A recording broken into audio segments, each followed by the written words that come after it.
Hey everyone, welcome to another edition of PowerCore Productions and Podcastings.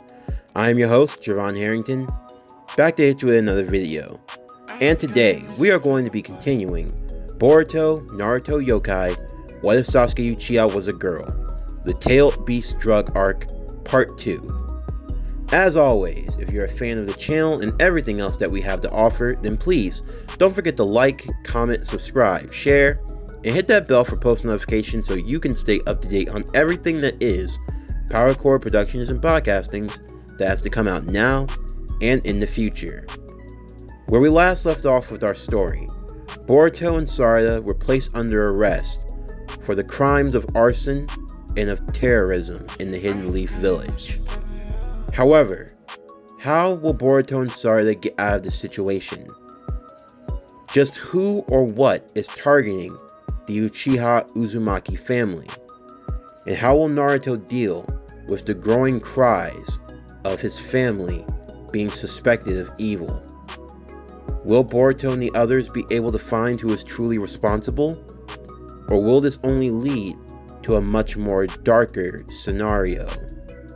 As it seems as though the sins of Konoha's past have now come back to haunt the 7th Hokage and his family. For all this and more, stay tuned as we now continue. What if Saskue Uchiha was a girl? Boruto, Naruto Yokai, The Tailed Beast Drug Arc, Part 2. Sit back, relax, and enjoy the show.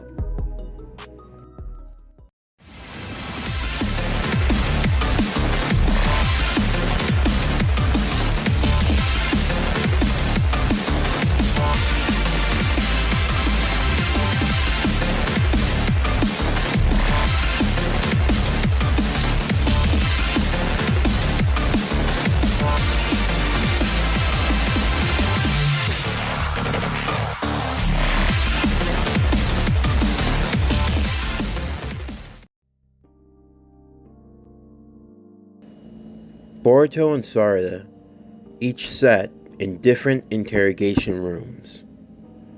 The ones trying to figure out what were going on were members of the interrogation squad. Both Boruto and Sarada gave as much information as they could, but honestly, they didn't know anything of what was going on. They had been placed under arrest for terrorism and for arson, but they hadn't done anything. A member of the Yamanaka clan would go through both of their memories, but he couldn't see them doing anything wrong. Thus, they had no choice but to let them go. The moment they both walked out of their doors, Naruto would be there for his children instantly. He hugged the two of them close and told them that everything was going to be alright. Naruto didn't say a word, but as he looked back, the people could tell that the 7th Hokage was pissed. Shikamaru, however, smoothed things over, telling Naruto to simply take the kids home, and that he would watch things until he returned. Naruto did so, and he walked with both Boruto and Sarada to pick up Jiraiya from daycare. As Sakura had been waiting there with Jiraiya, she would ask Naruto if everything was alright. Naruto would tell her that a situation had occurred, and that he would appreciate it if she and Kiba could watch over the children for a bit, at least drop in and see how they were doing. They both promised that they would do so, and Jiraiya joined with his family as Naruto escorted his children home. As they made their way through the village, there would be some murmurs. They would even hear some talking about them, saying that if it was really them, then maybe it was that Uchiha inside of them. Many were starting to whisper, and rumors were starting to emerge. However, Naruto made sure that his children didn't pay attention to that, protecting them and keeping watch over them till they got home. He even stayed a bit longer than he was expecting to, just wanting to be there for them. Of course, he knew that his place was at the Hokage's tower, but right now this took even greater precedent. He stayed long enough for Sarada to make dinner and enjoyed a quick meal with them. Eventually, though, he had to go back to work. But still, he made them promise to watch after one another and to keep each other safe. And he promised that they were going to get to the bottom of things. With that, Naruto would leave and make his way back to his office. As he got inside and sat at his desk, Shikamaru could see that Naruto was not pleased with what was going on. He asked why was his children arrested in such a way that made them seem like criminals without any evidence against them. Shikamaru agreed that things weren't handled properly, but for Naruto that wasn't good enough, as he slammed his hand on his desk. Those were my children, Shikamaru. And the way that they were carted off, I didn't like it at all. I understand, Naruto. Believe me, I do. I don't know how that happened, or how that could have gone over our heads, but I promise it won't happen again. Naruto took a deep breath. As he turned and looked out the window, he had a sinking feeling in his chest. He wasn't sure of what was going on, but he knew that he needed to get to the bottom of things as soon as possible. The next day at the academy, Boruto and Sarada would make their way into class, sitting with their respective friends. Sarada sitting with Sumire, Chocho, as well as Riho. Sumire asking if everything was alright. Sarada would tell her that everything was fine, although they could see by the look on her face that what happened yesterday was still bothering her. Boruto sat with his friends as well, but there were some children in the classroom still murmuring against them, some talking ill of them. Sarada did her best to ignore it, but Boruto only became more and more pissed. He yelled back at the one speaking if they had a problem and they could say it to his face. However, they said nothing and merely turned away. Boruto felt himself being more and more angered. However, Shikadai and the others would calm him down, telling him that it wasn't worth it. Even Momo, usually being the one to tease Boruto, would actually stop by with a serious look on her face, asking if he and Sarada were okay. Boruto was actually surprised. He didn't expect Momo of all people to show genuine concern. He was actually touched. But he told her that everything was fine, and that it was just something he'd have to get over. As he put up a smile, she could tell that it was a fake one. But still, she didn't want to push it any further, and she simply told him not to do anything stupid. Class would go on as normal.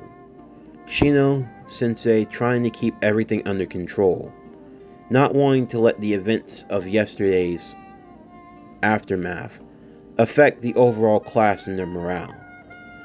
They focused on tree climbing and other basic ninja exercises, and Boruto got through it fine. But still, what happened was on his mind, and it wasn't going away easily. The others would also wonder how Boruto was doing. His friends in Dinky, Shikadai, Iwabe, Mitsuki, Hoki, and Inojin would all sit with Boruto during break and ask him what was going on. Boruto told them about the two fires that happened, how he was nearby for one, and how both he and Sarada were nearby for another, and how the people were yelling something about whoever being there had red eyes, like the Sharingan. He would then assure them that it couldn't have been him because he hadn't unlocked his Sharingan. He, Sarada, or Jiraiya, none of them had, so it couldn't have been any of them. And the only other two members of their family that they knew had the Sharingan weren't here: his mother Satomi and his uncle Itachi. Of course, there was Kakashi with the Sharingan, but he only had one in one eye, and he didn't have one in the other, so it couldn't have been him. This left everyone wanting to speculate, trying to figure out who it was. Who could be behind the attacks? If they had red eyes like the Sharingan, and they weren't a part of Boruto's family, there was no way of knowing who it could possibly be. However, Boruto vowed he was going to get to the bottom of things. Mitsuki would support him instantly, telling him that he would assist in any way that he could, and the others all felt the same. They would do their best to help Boruto. If they could find who was really responsible and clear his name, his family's name, then they were all more than in to help him. Meanwhile, off in the distance, as Boruto and his friends made plans on what to do, under a tree, a young man named Metal Lee Hyuga would be sitting and concentrating as Momo stood at the same tree but behind him. Even with his eyes closed, Lee could still tell she was there. Well, if it isn't my honorable cousin Momo. So nice to see you. Yeah, same here, Mel. So, I take it you're worried about Boruto? And what would make you assume that? I think I know my cousin well enough to know when something's troubling her. You haven't teased him like you normally do. Oh please, I'm just trying to be considerate. Considerate, yes, but you're also concerned. So what if I am? There's nothing wrong with showing true expression. Whatever. Look, I need you to do me a favor, alright? And what's that? If you can you look after Boruto, please? Now, why wouldn't you simply do that yourself? I don't have to answer that. Will you do it for me or not? Well, since you've asked, sure, I'll keep a lookout for him. No problem. Momo would thank Metal as she went about her way, and Metal would slowly open his eyes, the dark black fading into a pigment of white. After school, Sarada would look for Boruto, as they were supposed to go and pick up Jiraiya from daycare and make their way home. However, Boruto would rush up to his sister, explaining that something came up after school and he needed to stay back for something. Sarada was a bit skeptical, but still, if it was something school related, then it couldn't be helped. Although she would warn him not to stay out too long and to get home soon. Boruto promised and watched as Sarada made her way. Once she was far enough gone, Boruto would leave out with the boys as they made their way through the village, each one taking their own little district, searching through for any suspicious activity. Thankfully, the school had spares of tiny little radios that they could use to stay in contact with one another. Putting the earpieces into their ears, they would set off at once to continue their investigation. As they made their way through, they couldn't really find anything. Nothing seemed to be going on, and after a while, as the sun started to set, they were debating if they should just call things off and go home, and try again tomorrow. Boruto was inclined to do so. However, as he began to make his way, a large explosion would come from an apartment building just a few blocks away. Boruto was the closest of everyone, and he told them what was going on. They immediately all made their way to where Boruto was already heading, and it didn't take him long to get to the ground zero. More explosions began to occur from the apartment, as fire began to appear everywhere. Boruto made his way inside at once, trying to help anyone out that he could, though he couldn't find anyone. Except there was one person, someone in a dark cloak and a mask, making their way down the halls. Boruto chased after them immediately, and before long, Boruto's other friends would arrive. Dinky, Iwabe, Hoki, Shikadai, Inojin, and Mitsuki. They would all appear, and they would see other civilians needing to be rescued, and they would move to help them as quickly as they could. They would try to stay in contact with Boruto. However, the reception became more and more messed up. From outside, standing off on another building, Metal would watch what was going on. He attempted to use his Byakugan to see through the fire. However, the brightness of the fire itself made everything a bit obscure. He couldn't really tell what was going on, as he saw people fluttering in and out. Boruto continued and made his way through the burning building, until eventually he found an open hall where the masked figure would turn to face him. Boruto could see clear as day that through the mask, the eyes glowed a bright red, and they appeared to be the Sharingan. Boruto would yell out to the masked intruder, telling them to stand down. However, instead, the masked intruder would instantly weave the hand signs for the fireball jutsu. Boruto, on pure instinct, did the same, to counter the fire with his own. The two fireball jutsus would clash with one another, Boruto surprisingly doing more, before eventually blasting away. Boruto thought that he must have gotten whoever it was. However, his fireball consumed the other one, and blasted out of the window, causing another great explosion of fire. At that very moment, 4 Jonin guards would arrive.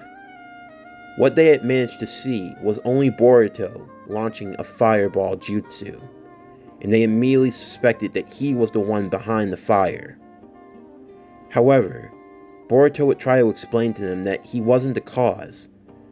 As he saw the cloaked figure running away, Boruto would continue his chase, the Jonin guards chasing after him, as the building created more and more fire, causing it to shake and fall, bit by bit.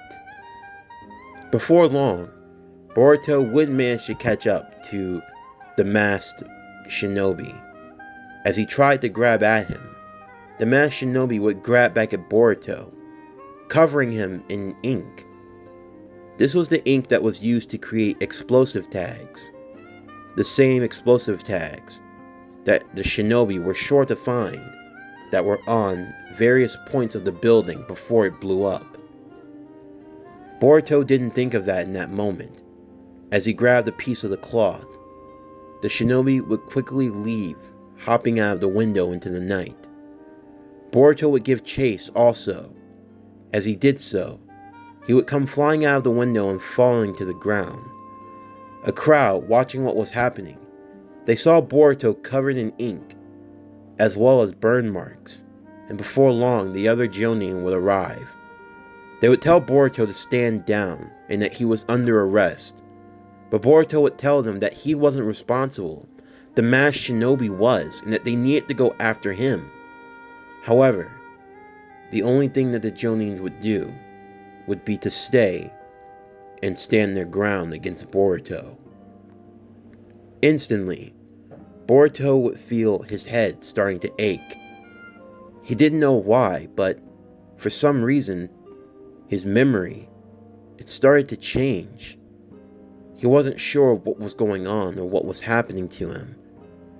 Unknown to Boruto, a genjutsu had been placed upon him, fogging and clouding his memories.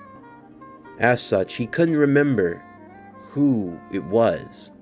He couldn't remember the person in the mask. The only thing he remembered was being in the building and launching a fire jutsu. The other Jonins all surrounded him, the crowd wondering what was going on. Boruto's friends tried to get there to help him, but they were cut off by other Jonin that had arrived, blocking off the scene and keeping them at bay. Boruto yelled at them to listen, that he wasn't the one responsible, but yet the more that the crowd watched on, it seemed more and more apparent that it had to be Boruto. It couldn't be anyone else. As he looked around him, the villagers, some starting to yell more and more for him to stop resisting, that he was the one responsible, the people turning on him, all the pressure and everything.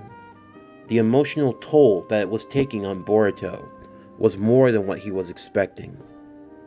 The channels and the calls of him being a monster and a criminal, and him being cursed of the Devil Clan, it caused Boruto, in a brief moment, his eyes stinging with a great pain, as he looked at them all with murderous intent, as he yelled at them all to stop.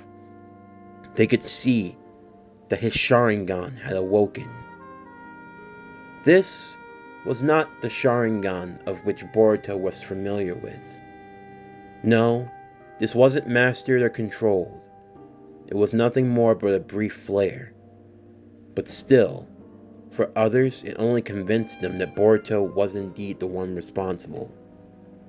And now, any chance that he had of being innocent in their eyes was now long gone, and they only saw Boruto as being the one behind the incidents. Naruto and Shikamaru would arrive quickly soon after, Shikamaru using his Shadow Possession Jutsu to stop Boruto, as Boruto looked back to Naruto, asking his father for help, tears streaming down his eyes, as he told his father he didn't do anything. However, at the same moment, the same zealot that had been spewing the hatred towards Naruto and his family arrived, almost as if it were perfect timing, as he yelled out to the crowd, "People, do not allow this boy to escape punishment.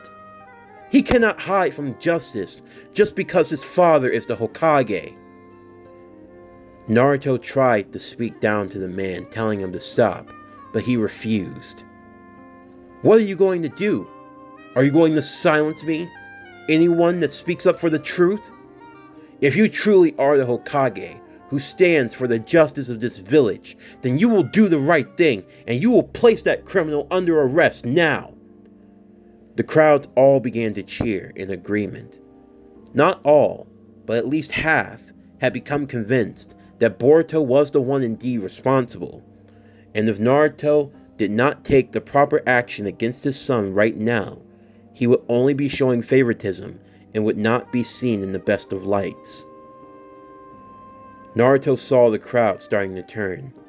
Shikamaru would get beside Naruto and tell him to take care of it quickly, and that they would try to deal with it as soon as they could. Naruto looked to his son, as Boruto held too close to his father. Naruto would hold on to his son, and he told him that everything would be fine, as he delivered a swift chop to the back of his neck. The boy would fall over unconscious, and Naruto would have the Jonin guards place him under arrest. They would bind Boruto's arms, and they would place him with chakra suppression tags over his body and over his eyes, and they would quickly disappear. As Naruto used the other Jonin in the area to help clean up the fire, as well as disperse the crowds and take them home, eventually everything would die down to a degree. Boruto's friends in absolute shock of what had happened, not knowing what to believe. Meanwhile, Metal would still continue on, as he deactivated his Byakugan. He wasn't sure of what had happened inside of the building, but from Boruto's ramblings, there seemed to have been someone else there with him. As he looked at the ground, he saw the cloth that Boruto had dropped. He quickly made his way and took it, realizing if they were going to get to the bottom of this, then this piece of evidence might be in handy. As for Boruto, he would soon awaken. The only thing he could see was darkness. Boruto had no idea where he was. He had no idea what was happening. He couldn't tell where he was or where he had been taken. He looked to his left and to his right. He realized that his eyes were covered and he couldn't see. He felt wherever he was, it was somewhere cold and isolated. Hello? Dad? Mom? Sarda? Jiraiya? Please! Someone help! I didn't do it! I didn't do it, please! Someone help me! Dad! Someone! Help! Someone! Please, help me! Please! Someone help me! Boruto cried. He wasn't sure of what to do in that moment. He truly felt alone, and that there was no one there for him. However, something would arrive that would calm the boy. A wave of peace would wash over him, and Boruto would fall back asleep in his bed. As he laid in his cell, his tears beginning to dry. He had no idea what had brought him this comfort, but at the very least he was relieved to have it. Sitting outside of his cell, there was a single crow. Within the crow's eye, there blazed a Sharingan. It was the aura of the crow that brought Boruto peace, for it was through its eyes that one was watching things. And from where he was, he knew that his family needed him. His trip would need to be cut short, as Itachi looked to Satomi, telling his young sister that they needed to return back home as soon as possible. This concludes Boruto, Naruto Yokai, What If Saskue Uchiha Was a Girl? The Tailed Beast Drug Arc, Part 2. As always, if you're a fan of today's video and everything else that we have to offer, then please don't forget to like, comment, subscribe, share, and hit that bell for post notifications so you can stay up to date on everything that is Power Core Productions and Podcasting that's to come out now and in the future. Stay tuned this Sunday afternoon as we will continue the series with Part 3 of What If Saskue Uchiha Was a Girl? Boruto, Naruto Yokai, The Tailed Beast Drug Arc. But anyway, that's going to do it for the end of today's video. I'm Javon Harrington with Power Core Productions and Podcastings. Signing off, and I'll see you next time.